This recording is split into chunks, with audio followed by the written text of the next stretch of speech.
It's Pro Savings Days at Lowe's. Get up to 35% off select major appliances and save an additional $1,000 when you buy 4 select LG major appliances. Plus, get a free DeWalt 20-volt max 5 amp-hour battery when you buy a select DeWalt 20-volt max tool. Get the job done for less at Lowe's. We help. You save. Valid through 9/26. Selection varies by location. While supplies last. See associate or Lowe's.com for more details and qualifying items.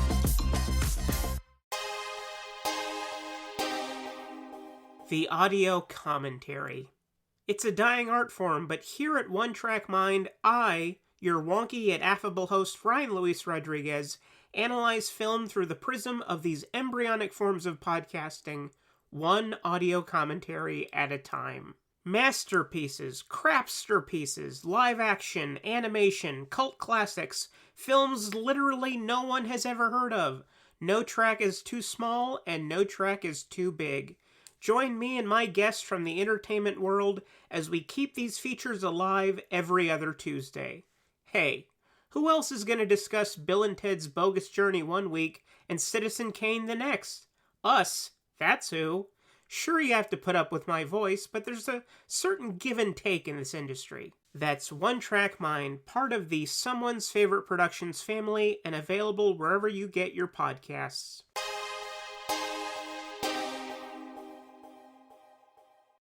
Hello and welcome to Tumbleweeds and TV Cowboys. My name is Hunter. In this podcast, I'll be joined by a different guest each week to discuss a classic Western movie or TV show. I've been a fan of classic Westerns for as long as I can remember, and in recent years, they've become very nostalgic for me. I love the aesthetic, the tropes, and I love seeing different filmmakers' takes on them. At their best, they're incredibly entertaining, rewatchable, and some of my all-time favorite movies are Westerns.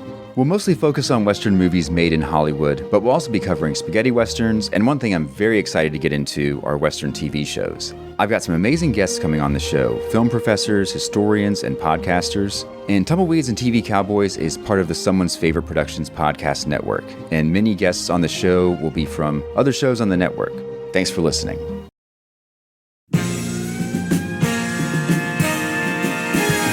Police Squad in color.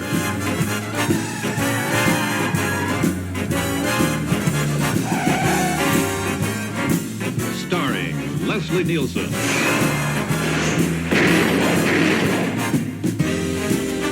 Also starring Alan North.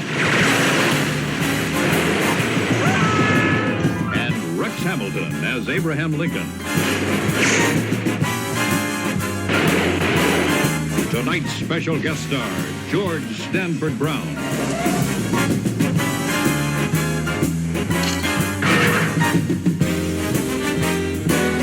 Tonight's episode, A Dangerous Assignment.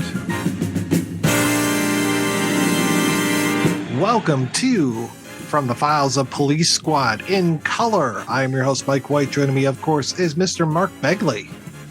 Damn it. Yes, hello. I keep losing my quotes. That was funny on its own. Damn it. I had the wrong paper. Pistachio's here as well. Get me a screwdriver. Do you want a drink? No, I'm good. That gag will never not get old, only because Leslie Nielsen just going in the bottom of the frame is just fucking hilarious. On this episode, we were talking about Ring of Fear, directed by Joe Dante, written by Tino Insana, Robert Wall, and David Mish. It aired originally March 11th, 1982, just a little bit over a week. I mean, my math is off here. What is 7 plus 4? Yeah, 11. Yeah, that's a week. Okay, so we're 1 week after. Okay, good. Special guest star in this episode, Mr. Georg Stanford Brown, who gets taken out by a big safe. Oh, my God. Talk about an antiquated joke. Yeah, I was waiting for the Roadrunner to show up. Yeah, that or even fucking Buster Keaton or something. Oh, man. And we are in very familiar territory in this episode. This is a boxing episode. So we get all of the corruption that has to do with boxing, taking dives, no sacks before the fight. this plays with a lot of tropes. I don't know if this is specifically based on any sort of M Squad or Felony Squad or any of these other shows that they would riff on, or if it's just a whole mashup of all of these different tropes that we've seen in boxing movies throughout the years, because this is very familiar territory. Yeah, what's the Rod Serling? Requiem for a Heavyweight? Yeah, like I haven't watched that in decades, so that's what I always think of. And I'm like, are they riffing on that? Is that like the first thing to have all these kind of jokes? The mob guys, the mall, the girlfriend, and all that, if that's where that originates from. I'm trying to think. There was a parody movie from 1986 that the Zuckers had absolutely nothing to do with, which was called Ricky One by William T. Naud.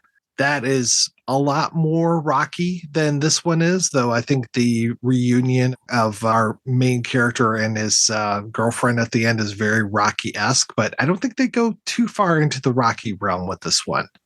Which was surprising. That's right. What I was expecting. Let me put it this way. Obviously, second episode, like we mentioned at the end of the last episode, ZAZ are not really involved directly now, at least not with writing and directing. I think it shows almost immediately. Mm-hmm. And I will tell you why. All of a sudden, it has gotten to the point where they say, oh, there he's over there with some tramps. And there are hobos there. Right. They're doing a lot of the saying something and then showing that thing. It's not bad, but it's not needed every time you say something. It's like the airplane gag of they're on instruments and then they're playing the instruments. They do that a lot in this episode. Yeah. To a point of fault, I think. Like it becomes a little much. I don't think Tino Insana and Robert Wool, Mike's favorite Robert Wool, I don't think they are, well, I would say, given what we see here, they're not as in tune with the expectations of what is needed to write this kind of show. They're writing it as if they watched the show and are trying to mimic or ape what ZAZ did. Again, with a lot of success, but also a lot of just like the same thing, the same kind of gag reoccurring a lot even. I was trying to think of what's the term for that type of, so you have that one and then you have, I'm going to get you out of this sewer, and then they literally come out of, so literalisms, because that's what I noticed was different. Tramps, I guess, is more of a pun because you could take that either way, but the sewer, the screwdriver joke, is that akin to the building jokes in Airplane, or is it something different? It's kind of like the cigarette joke, right? It's that same idea where it's like cigarette. I think it is literalism. Just if this show was talking about lizard people, it would be a literal lizard person, a guy in a lizard suit. It wouldn't be something else. It's Bigfoot. It wouldn't be Bigfoot. It would be a guy with big feet. It's like, yeah. And it's weird because this episode just launches right into it. The last episode, it peppered those in. I'm going to get you out of the sewer is the one, that and the other one, they just stand out. It's like, Jesus Christ. Like this joke is really just beaten into the ground. And this kind of setup is beaten into the ground in this episode. The no dice joke is the same thing. I'm sorry, but all of these jokes you're mentioning made me laugh out loud last night when I watched they're not again. funny. It's not that they're unfunny. It's just, for me, it's a matter of too many of the same kind. Like the same setup is just, they're still funny, but those setups just, you gotta maybe a little bit more. Like when he says, well, I've got an ace in the hole, and he pulls his gun out. That's not this kind of joke. But yeah, they're on instruments, or they're sitting with tramps, or they're in the sewer. It's like, guys. It's setup and delivery. It's more like typical joke structure. They don't write jokes. I mean, they are constantly saying that in their commentaries, and it's either the delivery that's funny or the irony that makes it funny or the pun that makes it funny. Or the absurdity of it. Or the absurdity, yeah. Like at one point, she's like, I always wanted my own synagogue. It's just like, okay. Yeah, it's like, that's sure. Odd. Right. I love it. And then you still have name gags in this Jim's Jim. The Johnny Cash thing where he's like, I've also got Cash. You represent Johnny Cash? I love that guy, whoever he is. That guy's amazing. Oh my God. I'm free Tuesdays. Yeah. Oh, that was great. Erwin Keyes. He is a very familiar face. He's the guy that shows up with the dynamite, the bomb, the hatchet, all this stuff, and his press. He's got such a great face, man. Yes, and I confuse him with Robert Zadar because of that oversized chin, I'm like, I think of him more as a Jack Elam than a Robert Zadar.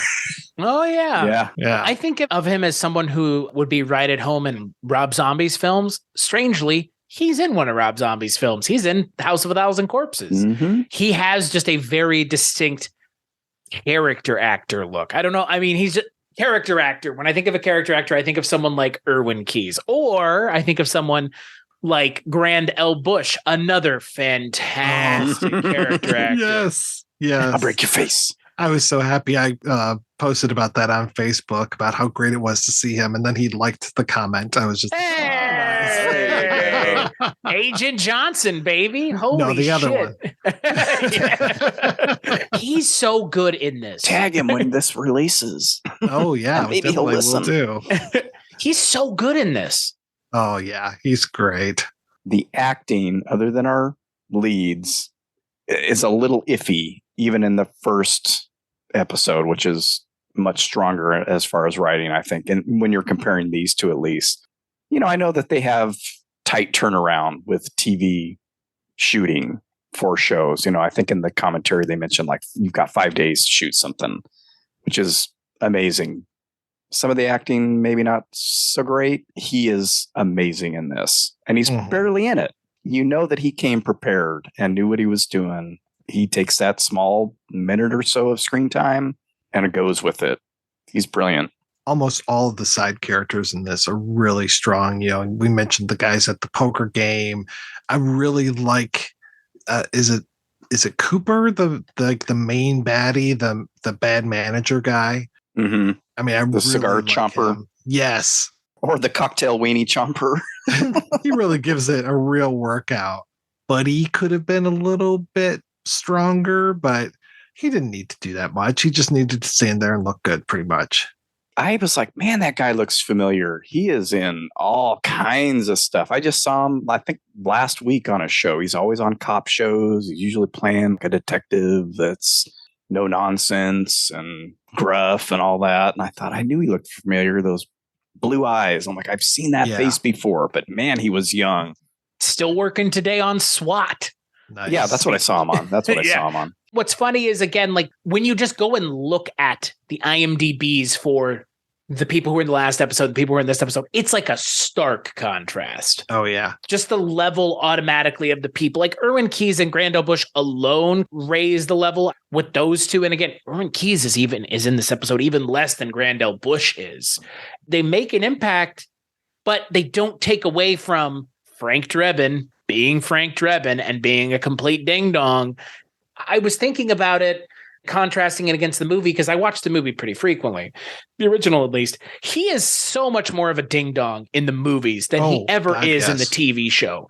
He's composed in these episodes. In the movie, I just always think of him going, nothing to see here, as the fireworks factory is exploding in the background. That's what I think of when I think of Frank Drebin. I don't think of someone who could actually solve a crime. Right. Yeah. Well, though Johnny pretty much helps him out every time. Yes. That's fair. Right. And what does Hawken ever do? I mean, he just kind of really realizing how inept, and I have to remind myself, he's supposedly his boss. Right. Yeah. He's a higher rank, whatever the ranks are. He's the Luger to his Drebin. Yeah. Or his Barney Miller, I guess. Yeah. I think I called him Captain earlier, but I meant Sergeant for Drebin, and then it's Captain for Ed, I think. In the first episode, Drebin is everything. Is he? Detective Lieutenant. He's Sergeant. Oh my God. Sally Decker calls him Captain, Sergeant, and Lieutenant I in the never same picked scene. up with that. Oh my I never picked up on that either. Wow. That's why I never knew what he is. And I'm thinking, oh, okay, that's why they made it confusing. That's funny. In the first movie, I don't know if you guys remember, in the first movie, he's doing wet works in the Middle East. Right. So, Yeah. his job title is floating at best. Yeah. Or even that police squad as a special division of the police force. I'm like, Right. what? Huh? Well, So nowhere else in the police okay. squad do they have Gillette advertisements being shown through microscopes. God, I love it. Yes. So in the voiceover, he says he's Sergeant Frank Drebin, Detective Lieutenant Police Squad. Okay. And then he gets called every other rank, too. That is amazing. Yeah, I love the little ad in the microscope. I love this time Olsen's just about to electrocute that poor little girl. In the electric chair. Here, hold this light bulb. Yeah, what does he tell her to bring back next time? 3 things from your mother's dresser. Yes. He's such a pervert, but in a different direction. I just remember him from the movie. I remember that character from the movie where he's just like, here, Ed, just like this. And he gets Ed in the neck with the thing. I mean, that's what I remember. I don't remember him just being like so lecherous, but it kind of works. I mean, it works. He plays it so straight that there's no way it wouldn't work. That gag in the first episode where he's shooting through the Barbara Walters interview tapes. I mean, that was one of those gags that was burned into my brain. The whole thing of like, oh, and this is where she asked Katharine Hepburn what kind of tree she'd like to be. Which makes no sense because Yes. it's videotape. Right. I made the mistake of looking at the goofs for that, and they're like mentioned that. I mean, they didn't mention that as a goof, but it just made me think, why would you even mention goofs for a show where continuity is out the window? You're not going to see the same thing. Oh, God. And that's part of the joke. You're not going to see the same setup. They mentioned that in the airplane commentary. You're going to see Frank Drebin's, or whatever his name was in the movie, in Airplane, nose grow, but it's not going to stay long in the next scene. You're going to forget about it and move on. The hieroglyphs on the floor might change. This might change. Oh, my God. That was hilarious, too. That's part of the bit. You move on. You tell the joke and you move on. All we want nowadays is continuity. Don't you understand, Begley? You can't cast Peggy Pope as the same character 6 times in your show, or I guess different characters 6 times in your show like they did in Barney Miller. She has to be the same character every time. Don't you know that ruins my ability to enjoy things if continuity is not strictly adhered to, Marvel style? I actually thought that the actress from the first episode was the same actress in the second episode, because I think they threw the same wig on her. It's the same wig, yeah, for sure. It's like, wait a minute. Which I think goes to what I said earlier about the timeless look they're going for, because their fashions aren't very up to date, at least for the female characters. Right. They're all in like 50s, 60s style wigs. You're right. It's that Airplane thing again, where we're just going to dress everybody like it's the 50s and not have to worry about fashions. Which makes sense. Yeah. Except there are some current jokes too. Not very many, but that shaving gag, again, it's like the U-Bahn gag in Airplane. Not very many people are going to get that past a certain age. Now, then they would have. I mentioned... Sorry, go ahead. No. I was going to mention the shadow boxing. Oh, yeah. Which I believe I've seen in something else, probably a cartoon, maybe Bugs Bunny or something like that. Feels very cartoonish, yeah. And as soon as he started to do it, I was just like, oh, yeah, this is that shadow boxing gag. I mean, again, all these gags are just right there. I mean, from Dusting for Prince with the French maid, or just... I mentioned in the first episode how Frank in his voiceover was talking about all those naked models. I like this one, how he says, I just come from the stockyards. We gotten a report of hundreds of cows being senselessly slaughtered in the area, but I couldn't find any evidence. I stopped off for a hamburger and checked in with headquarters. Oh, it's so good. Couldn't find any evidence. Well, maybe he's not that smart, Chris. Just wait until we get to the movies. I know. Well, and it's crazy because, again, the jokes in the movies are similar to the jokes in the show. They don't rely on him being an idiot in either capacity. In the movie, there's a couple gags with his car going awry on its own. Right? I know. Well, I was just thinking about how he hits garbage cans every single time he tries to park in the show. Of course. But they show it in the movie, but they play him up to be more of like a klutz. You know, there's the whole thing in the hospital with Nordberg where he's like squishing him in the bed. I mean, there's all of that. Right. There's very little of that in the show. And I was expecting him to have, I guess, less character autonomy. In the show, he has a fair amount. Like, they get their guy at the end, and he's not just dead. I mean, they get their guy at the end. We'll talk about it. But I like that he is not just this hapless ding-dong that he ends up being in the movies. Because, yes, that is funny, but that doesn't have a lot of legs to it. And I think, at least for me, that's why those later movies stop being as successful because, yeah, he becomes the punchline himself. Right. And that's a problem. Like you mentioned on the airplane episode, Mike, he just starts mugging for the camera. And mugging is fine, but not when that's your sole go-to. Then it's just, come on, like, come up with something funny. Like, or so say something funny. Come on, say the thing. Like, say the line, yeah. Say the line. Say the thing. No, I always prefer him playing it straight. Yeah. I don't like the mugging. I want to see how many times that cocktail sign comes up because I want to say that was in the first episode, and then for sure they're at the bar. That's the one where he gets the screwdriver. It's got that cocktail sign on there. I imagine that we're going to see a lot of these same sets quite often. Well, it feels immensely set bound again. Nothing Joe Dante could do could change that. Joe Dante, of all people. I think that's absolutely fine. I think that adds to the funniness of this show. It's just how fake the world is. Yeah. You know, there are no shots of him driving without rear projection. You know, he is never going to leave this lot that they're on. And I think that's absolutely fine that the walls look like they're cardboard and that you just, knock into one and it would just completely collapse. Or that you walk around sets to get to the other, like they do every time he goes to the lab. They just walk around the wall. Walk around that wall. The gag that got me on this one was the toothpick that Cooper is chomping on at the restaurant with the tramps. Again, because I don't think I've noticed it ever before. When he pulls it out, he's got a little cocktail wiener on it. I was like, what in the world? And my daughter was like, that was weird. I said, yes, it was. The one that got me, and this is a silly one, was when Frank goes to Johnny to find out more information. He's like, I'm looking for information about Mary. You mean Mary, the boxer's wife that was just kidnapped? Yes, that one. Or the random St. Bernard dog in their apartment. Yes. Sitting next to Leslie Nielsen. That's another cartoon gag. That shot is hilarious of Leslie Nielsen sitting on the couch with the St. Bernard just behind him. Is she so drunk that she's drinking the St. Bernard alcohol? Is that what we're getting? Yeah, okay, I think that's what I joke. thought. Yeah. Because as a kid, that would show up in cartoons like constantly. Oh, yeah. The St. Bernard with the XXX. Right. Well, remember he would take that barrel and then he would like shake it up and then like pour cocktails. Yeah. I was like, boy, that's, again, would younger people get that?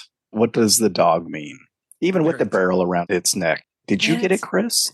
I did, but that's only because huge fan of the film series Beethoven, obviously. Oh, true, yes. Featuring Charles Grodin. I think a lot of this comedy, at least the slapstick and visual gags, are more informed, and you guys have kind of already mentioned it, by cartoons and animation. I mean, it's the movies not so much. I mean, the movies have their moments, but the show definitely is it verges on live action cartoon. Yeah, that's very apparent. I appreciate in this episode. Yeah, which is very appropriate for Joe Dante to be directing this. Yes. So that's a good point too. Grandel Bush getting knocked out, and then he has the the dollar sign. No sales. Yeah. Yeah, that is straight out of Looney Tunes. And I appreciate that sensibility being brought to this episode. I wish they had leaned on it more. At the same time, what they leaned on does work up until a point. And you know what? I'm not the biggest fan of Robert Wall either. I don't think he's very funny. I think he's kind of always does the same thing. And if you like that thing, cool. He has gone on to say, and I believe he's in the commentary, he says something to the effect of like, had not a whole lot of connection to this show, to the character. It was just a job. It was, 6 episodes and move on. I think he writes 2 maybe? At least 2 we get. Yeah. It kind of already shows that the people who are writing for this show just don't get it already. They get it enough is what it feels like. The notes might be sight gags. Oh, yeah. Puns. They probably had such a show Bible where they're just like, okay, this is it. Johnny comes in middle beat of Act 2. You follow this blueprint or else you're out of here. But even if you give them that direction, the interpretation, because I think the sight gags are a little different. The visual puns are a little different just from the first episode. Yeah. As we talk about it, thinking, oh, yeah, this is really cartoon-esque. I forgot about the no sales sign and thinking, boy, that sticks out in a show that doesn't really do this kind of thing. And I'm curious now if that'll show up in the next 4 episodes at all. That cartoon-like aspect. I mean, I love Bugs Bunny cartoons, so if you're going to riff on that, I'm totally fine. You could have gotten that scarf anywhere. You could have gotten that purse anywhere. This is Mary's toaster. Well, and then they take that joke even further during the match. The washing machine. The washing machine. The blender. Yeah. And then the final form of the gag that they repeat 5 times is the washing machine. And you know what? Good. It works every single time they do it. It does. But it wouldn't have worked if they had done it 5 times in the same scene. The fact that they break it up with those 3 jokes and then they come back to it and they don't even say anything. They take those dialogue or script gags and then they turn it into a visual gag that's informed by those script gags. I appreciate when it's a joke within a joke, or kind of like a jokeception. I don't want to call it that, but that joke and then changing the style of the delivery, but it's still the same joke. I really appreciate that. And there wasn't a lot of that in the last episode. This is kind of one of the first times we're seeing them keeping the joke going, and then they come back to it again and beat it up again, and it still works. And that's not ZAZ doing it. That's Insana and Robert Wool and Mish doing it. And I think that gag really works.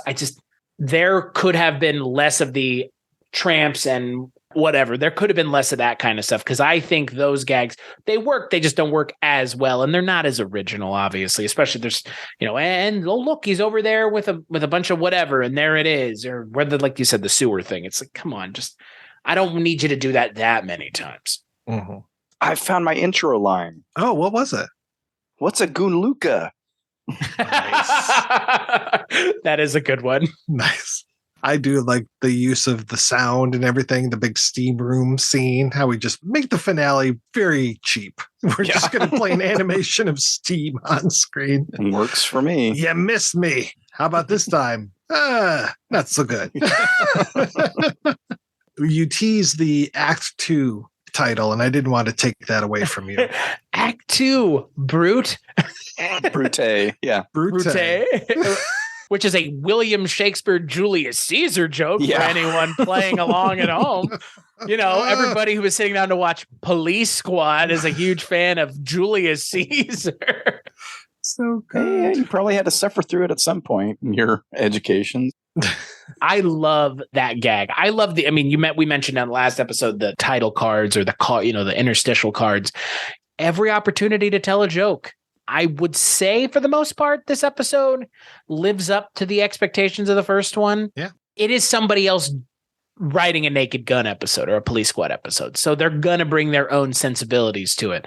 I think the sensibilities here really lead on, isn't it funny to literally see something like this? And yeah, it can be. That can't be your sole vehicle of delivery of the jokes. There's got to be more than that. That's what I think about when I think of Naked Gun or any other ZAZ stuff. It's not just one thing. It is a mix, a varied mix of things. You have the weird things like the "Have you hugged your kid today?" on the back of his robe, which is another head scratcher for me. I'm not for sale. And then he turns around and asks. Oh, okay. Now I get it. No. Am I mixing up 2 jokes? I don't know. Okay. I look at that and I go, I don't really get the reference here. Was this like one of those dare things, like a national, there were all these commercials, have you hugged your kid today? That's what's going to keep them off drugs? Or is it integral to the story? Yeah, I think it's what you're talking about. I think it's the idea of like a PSA type of thing. Okay, it reminds me of, it's 10 o'clock. Do you know where your children are? Yeah. Which, Chris, I don't know if you know, but that used to be a thing that would play on television at 10 o'clock at night, every single night. It's 10 o'clock. Do you know where your children are? It's 11 o'clock. Do you know where your children are? I told you last night, no! A safety thing. The toothpick gag is kind of a weird one. There's some weird jokes in this that aren't really in the first one either. So you got cartoon gags, you've got the literalisms, you've got weird jokes. Verging on non sequiturs, right? I mean, yeah. If anything, we're closer to that Seth MacFarlane type of thing with this one, but still not fully Seth MacFarlane, thank goodness. No, and the Seth MacFarlane gags in Family Guy, they really do lean on, in a lot of ways, and if you appreciate Family Guy or you like Family Guy, this is not meant as a dig at you, but more of a dig at Seth MacFarlane. It always felt like he thought he was the smartest guy in the room, and he is making sure that you understand that he understands how smart you are by making smart, informed pop culture gags. And sometimes they land and sometimes they don't. I like a good pop culture gag, a good Deadpool gag where, oh, aren't you Wolverine? Hugh Jackman. I appreciate those, but there is a point where those kinds of jokes go from funny to you're just trying to show how well-informed pop culturally you are. And it's like, it's that weird, oh my God, thank you for bringing that. That's that weird Ryan Reynolds in, the Statham and Rock movie. Why am I blanking on the name of that? It was Hobbs and Shaw. Oh, Ryan Reynolds isn't in that where movie. Suddenly, yes, he is. He's their handler. Never seen it, clearly. He also dubs the bad guy's voice at the end, so I don't know if he's supposed to be the bad guy or not. It's very confusing. But he is their handler, and he just like out of nowhere starts talking about the finale of Game of Thrones. And you're just like, what? This is not going to age well at all. And that's the thing I think that we've mentioned several times talking about Police Squad is these jokes are timeless. There are some things like, have you hugged your kid today or whatever, where it's probably very much of the moment. But the rest of these gags are, we're laughing again, 40 years later, we're still laughing at these gags. Keanu was supposed to do the voice at the end of Hobbs and Shaw that you're talking about, but It is Ryan Reynolds doing the voice at the end. Which makes it very confusing as an audience member where you're just like, wait, that's Ryan Reynolds' voice. He's a big actor. Just have him do it. Just have him come back. Yeah. When are we going to get a sequel to that Ryan Reynolds Rock Netflix movie with Gal Gadot? Red Letter? Red Notice? Red Letter. Yeah. When are we going to get a Red Letter Media? When's Red Letter Media going to make that? Yeah. When are they going to make a sequel to Space Cop? Come on. God. I appreciate pandering to someone's pop culture knowledge, but it does not age well. And that's why we mentioned the, my husband doesn't normally have 2 cups of coffee. Right. That's a pop culture joke. I don't know what else that is. And yes, those jokes will always work for the right audience. Okay, so in the original Naked Gun, they have the whole, he's coming back from the Middle East and they're not here for you, Frank. They're here for Weird Al Yankovic. That fucking joke only works because Weird Al still happens to be fucking topical. And Weird Al still happens ever. Right. Apparently. But there is a universe where that joke has not worked since the first 5 years that movie came out. But yet we're still talking about Weird Al today in 2022. That's the kind of joke that is a huge risk to take, but if it works, it's great. Most of the time, it doesn't work because you're making too specific a reference. You date yourself immediately. Oh, I just had this horrible vision of the future, Chris. As you were saying that, I imagined the world in 100 years when some a-hole discovers Weird Al Yankovic's his whole body of work, and it's just like, did you know, and he's just like writing the Dangerous Minds article right now. Did you know that there was a guy back in the last century who made his entire living by taking other people's songs and making them his own? People like going through the archives, discovering Weird Al Yankovic. My blood runs cold. Well, just think about it. Nobody else has done it. Nobody else has done it successfully. I mean, oh, what it must be to be the only guy doing parody music who doesn't even do it anymore. Those kinds of songs tend to also have the same problem that this movie does, right, or this show, or, any of the ZAZ movies. You can't be too specific, because if you're too specific, people 20, 30, 40 years from now won't find it funny. There's a reason I constantly miss-sing Gangster's Paradise as Amish Paradise unintentionally, unironically, because I heard both of those songs, one before the other. And if you know me, you know which song I heard first, and it wasn't Gangster's Paradise. It was fucking Amish Paradise. And that was a specific kind of reference being made, but everything in that song is timeless. That's why Weird Al works. That's why Airplane still works for the most part. There's like 3 pop culture gags in Airplane that don't work.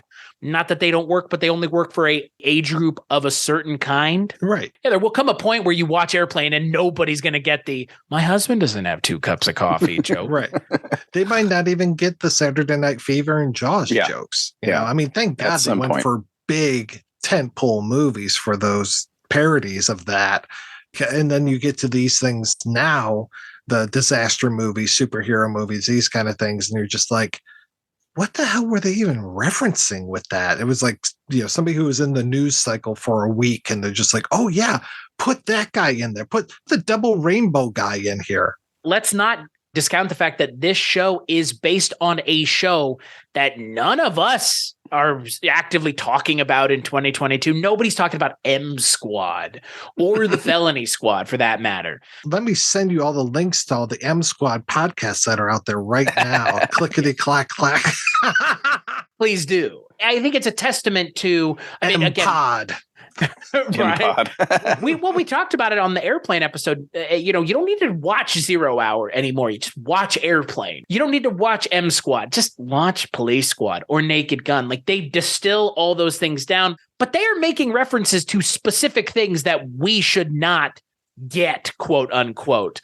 But it's such a timeless trope that they're aping that it doesn't matter that it's M Squad, a show that I have never laid a singular eye on, but yet I understand the tropes of what that show is just inherently because it's a cop show from the 60s. I know what that's going to be. And even if I don't, I could still appreciate Police Squad.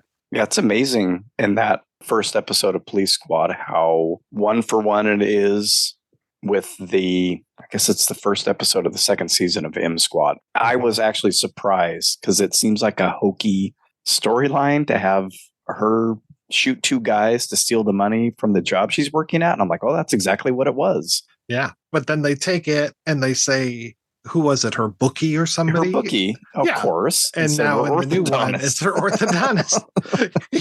He'd stab his own mother for $20. Well, they even do it in Airplane, right? I mean, in Airplane, it's line for line. Oh, yeah. Yeah. A former pilot has to land the airplane. Yeah. That's still the gag in the movie. It's just the ridiculousness of it is played up, not the seriousness of it. I'm genuinely shocked. Nobody ever did like a Die Hard parody or something of that ilk where it's somebody locked in a building or something and they aped Die Hard, because that movie was the biggest thing when it came out, right? It was massively successful. There was just an episode of Rick and Morty where the whole thing was to do a Die Hard. That was the entire joke through the entire episode. Right. I mean, there were things like the Ben Stiller show that did it in the 90s with God. The Die Hard was in a grocery store. Yabba dabba dabba doobie, which is, I mean, the Ben Stiller show, fucking a real underrated piece of TV comedy. Still, they're in the 90s, they were parodying a movie from the 80s, but they understood the timelessness of the source material. Right. And that is a hard thing to determine in the time and the place. I don't know if you told me today, write a parody of something current, I don't know what I would parody. First off, there's like 8 million goddamn things you could do now.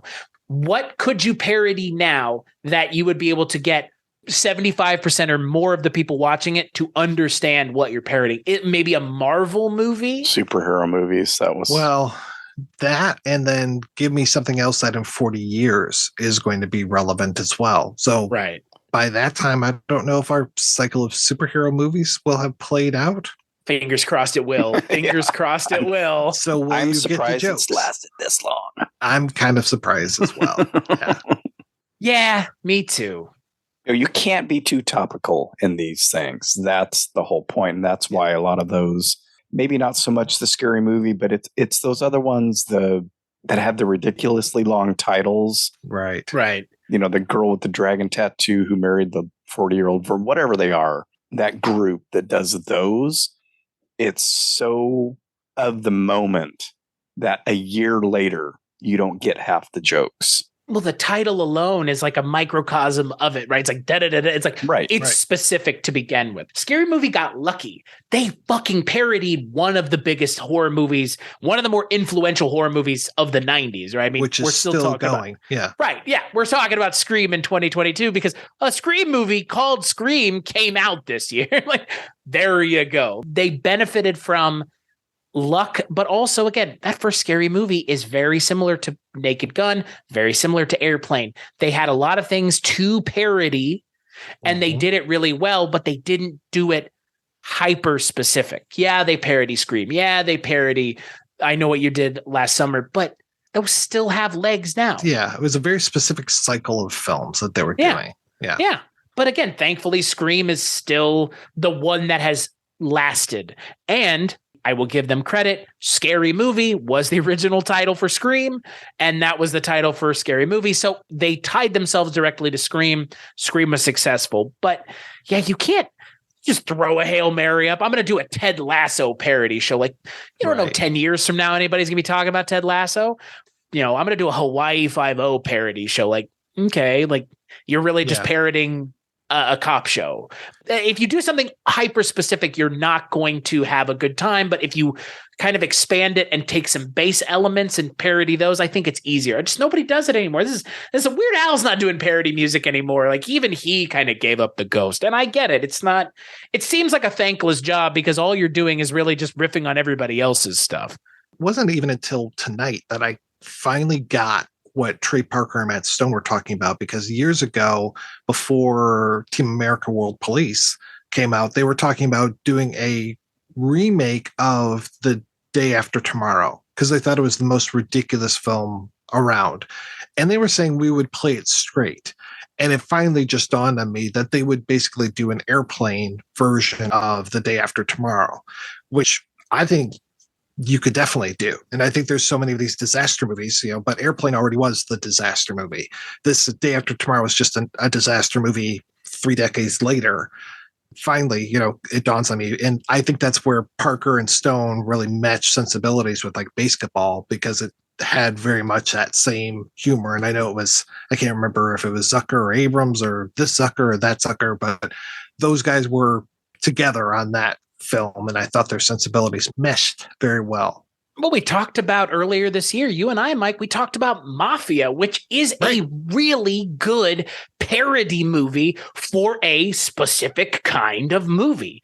Goodfellas, Casino, Godfather, but like, they waited how long to make that movie? They could have made a Godfather movie in the 80s or the 90s. They waited until 98 to parody Godfather and Casino and Goodfellas and Once Upon a Time. Like every Mafia movie, they kind of just threw it into one big old pot and made a nasty bolognese out of it. But it works.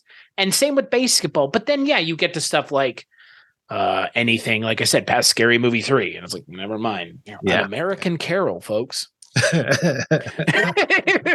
You don't get to talk about comedy if you made that movie. Just gonna point this out. I have more to say about comedy because I didn't make that movie. Okay. Jesus. And Leslie Nielsen's in that movie. Oh yeah, playing Osama bin Nielsen, because even Leslie needed a check there at the end, and that's okay. God, gotta pay those teeth whitening bills. Yeah. Yes. Oh man, isn't that the case? They were the unsung heroes of this genre, right? And I think still are. I don't think anybody else is doing this. Well, I think they're sung. I don't think they're unsung. Yeah, that's fair. They're sung, they're hung. Whoa. I mean, maybe they are. Who knows? There's 3 of them. One of the 3 probably. The law of averages. Yeah. Just think about this call right now. Yeah. Fair. Very fair. It is just a testament, though, that this show still works. It does still work. They're not making very specific references in this show. They're more or less just tramps, screwdriver. Yes. Yeah, there's a Gillette joke, but there is nothing even on the level of Elephant Man in this episode. There's an on the waterfront joke, right? I guess, but again, like, that's pretty iconic. That's not time specific either. It's not a movie from the previous year that they're riffing on that maybe no one will ever remember. Right. They even reference the Wizard of Oz. Yeah, that's timeless. Yeah, who's going to stop talking about the Wizard of Oz? Nobody. We're still talking about it now. Plus, it calls back to Airplane as well, the whole echo thing. They do the echo gag in Airplane. Same lines, too? Annie M. and Toto, too. Is it that same line? I don't know. I know that they just do the echo. Oh, okay. The echo itself, I don't remember. That's right. What He tunes into the sports. He said, yes, Robert the announcer. Enrico Palazzo. Manny Mota. Yeah. Mota. Now coming in to pitch hit for Pedro Borbon. That joke in Airplane doesn't work anymore, I guess. I understand what the joke is referencing, but that always made me laugh because it was a non sequitur, which I think also to the point of kind of what we were talking about last episode and this episode, even when the jokes don't work because you don't have a pop culture guidepost, if it still works, I think that's a testament to those who are writing and understanding that you don't necessarily have to lean on the pop culture aspect of a joke to make it funny. It could still be funny to people who don't get the reference, don't get the gag. We talked about Airplane, like you mentioned, Mark, with, I don't know if people know what Saturday Night Fever is. They should still be able to find that scene in the bar funny. The Jaws thing at the beginning, maybe not. But you can still find it funny that they're having an airplane going back and forth across screen and then flying up. Is it as funny as the Saturday Night Fever gag is in its entirety? No. If the joke works in spite of the pop culture reference, I think that's the sign of people who understand how to not only write comedy, but have mastered comedy, because you can provide a joke that's multi-layered, like we've been kind of talking about. And I don't think you have to know who those baseball players are to get that joke. No, I don't. It's the announcer voice and the echo. Well, it's the fact that he's thinking about baseball players in his head when he's worrying about landing a plane. It turns into that because they're riffing on the echo. Right. When you have a memory like that, it's in an echo. And what does an echo sound like? Well, when you're at the baseball stadium, when you hear the announcer talk, it echoes. Okay. Mm-hmm. Yeah. I guess people that have never been to a sporting event in real life might not get that gag. Well, I guess the most like pop culture specific gag in any of these episodes of the show are the openers with Georg Stanford Brown. I did not know who that was. I had to look up who that was. Just like Lauren Green in the last episode, there will be people who are the tonight's special guest stars who are beyond recognizable. The next episode has the eventual villain from Naked Gun 2. And then I want to say there's one with Shatner, right? There's Shatner, Florence Henderson. Right. Ricardo Montalban as well. Right? Really? Isn't Ricardo Montalban in one? He's the villain in one of the Naked Gun movies. For whatever reason, have this image of him in an opening. I don't know why. Yeah, I'm not sure of all of them. I know that I've seen the Florence Henderson, and I remember William Shatner for sure. Mm-hmm. And then, like I said, William Conrad, he does show up eventually in the 6th episode. I mean, even when I was watching these when they first aired, I mean, I knew who Lauren Green was. I never really watched Bonanza, but he was on commercials and TV and guest appearances. Georg Stanford Brown was a police show, if memory serves. Yeah. The Rookies. Yes. Sorry, while you're looking him up, I just remember we were talking about the 50s garb and how they really play down current fashions from 82. I forgot that when we go to that fight, the boxing match, that's when I really noticed that everyone was in 50s garb, like really old school, like if not 30s garb. It looked really strange. It was like they were really playing up, this is an old boxing movie type of thing. When I see one or two characters, it doesn't really ring a bell. But when I see everybody on screen all wearing these outfits, I was like, oh, okay, yeah, I forgot that we're doing this here. The bit with the prosthetic chin that we watch get applied, that just made me think of that. I was like, oh, they're doing the special effects right now. That's great. So and then in the next shot, he's got the full effect on. It works. Yeah, we should mention Georg Stanford Brown actually would direct a later episode of this show. Really? Oh, that's funny. Yeah. That's funny. Maybe that's how they roped him into the opening of this one. We'll let you direct if you do the opening. Right. And get smashed by a safe. I'll do it. You can count on me. We should talk about the end of the episode as well. I was going to say, we'd be remiss if we didn't mention how they take the freeze frame gag and bump it up to the nth degree. And even before that, though, this is another one of those weird jokes. Why is he his desk? Why is Håkan Drebin's desk? That's what I was like. And Drebin comes in smoking, which I don't think he has the cigarettes with him. Right. And offers them to people. But he's never been shown smoking. And I'm like, is it just to set up the gag that Håkan is acting as his desk? And then that makes me think, why is Håkan acting as his desk? Did I miss something? Did they say they were refurnishing the place or reorganizing? I don't know. It's one of those ones that just stands out to me as I don't get it. Non sequiturs, I guess. I don't want to give every non sequitur. Oh, well, it's just a non sequitur. Yeah, like, well, I mean, they are all. It doesn't have to refer to anything necessarily, but it's just kind of an odd. They pull back and he's got all of his stuff on him, like he's a desk. Like, okay. I have to tell you, Mark, I never noticed that. I never picked up on that joke at all. Now I have to go back and rewatch that. Yeah, he's literally sitting there with his feet out and then everything is just on his legs. I never picked up on that. The phone, the ashtray, the in and out. Like you mentioned in the last episode, it's because they have foreground, background stuff always going on. Oh. So that's all happening in the foreground and the credits are over it. They don't even care. This is the freeze frame gag I've seen out of a context the most. And you have the villain, Martin, who's played by Rudy Solari, running away after being captured because the freeze frame, everybody freezes but him. And he starts looking around, trying to figure out what's going on. And then he just tries to go out the door's locked. So he tries to come through the screen and get stopped by the glass on the camera is what we're being led. TV screen. TV screen, being led to believe. It is a really funny gag that I think is what I remember this episode for the most is that final upping of the ante of that gag from the first episode. Essentially the same gag.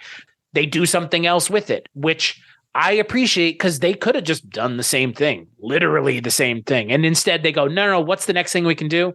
Oh, well, we'll have one of the people in the scene not be frozen. And it just happens to be the person they've been going after the entire episode. That is an inherently funny setup.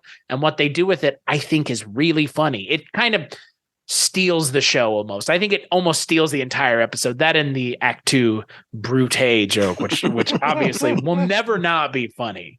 Again, they went to something that everybody theoretically could know, Shakespeare. On the next episode, we will be back talking about Rendezvous at Big Gulch. Until then, Chris, do you want to tell people where you can find out more about you, about me, and about Mark? You can find all of the shows that the three of us work on, create, and put out at weirdingwaymedia.com. We each have our main shows over there, along with this show that we work on together, and a whole host of other shows that we continue to workshop and create. And just go to Weirding Way Media. There's always something new. I guarantee you there's a new episode of something almost every day. So that's where you can go, weirdingwaymedia.com. We're also on YouTube. Weirding Way Media. If you find that name, it's probably us.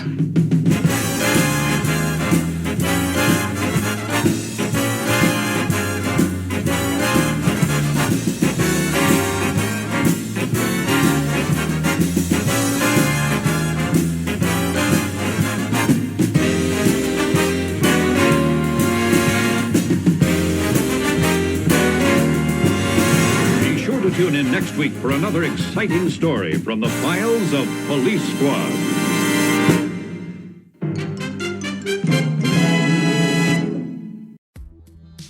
Hello, this is Chris Haskell from They Live by Film.